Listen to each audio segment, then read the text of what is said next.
In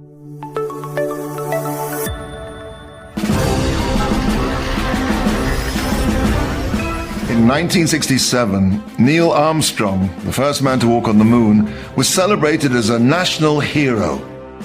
While he certainly was an extremely brave man, but why was he a hero? Perhaps the scientists and the technicians who developed and constructed the spaceship should have been equally or more celebrated than he was.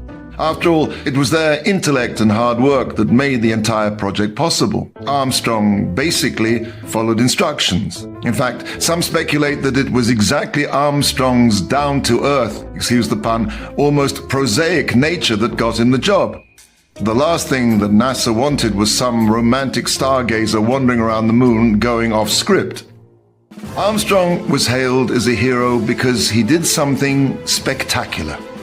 The image of man walking on the moon was dazzling, and Armstrong was the man who made that image a reality.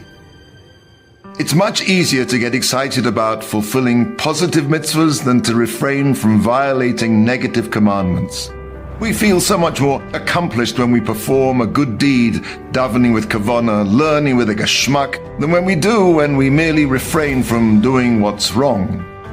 But feelings can be deceiving.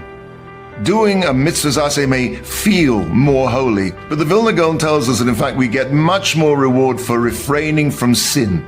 The Mishnah in Uktzin, Perek Gimel, Mishnah Yud Beis, teaches that Hashem grants each and every tzaddik 310 worlds of reward. La'anchil lo'avai yesh.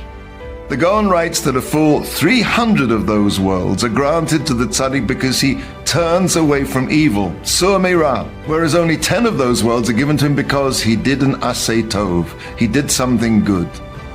It may be easier to do a positive mitzvah, mitzvah's aseh, celebrating Yom Tov, learning an intriguing daf, or praying a meaningful tefillah than it is to refrain from transgressing. The feeling of spirituality, the wow factor, is indeed much more readily accessible in the cases of aseh tov. But the substance of a Jew, the foundation upon which all is built, is the sur meira. When we commit to being more careful with what we see, we're laying the foundation of our olam haba, and therefore we're rewarded with the bulk of our reward in olam haba.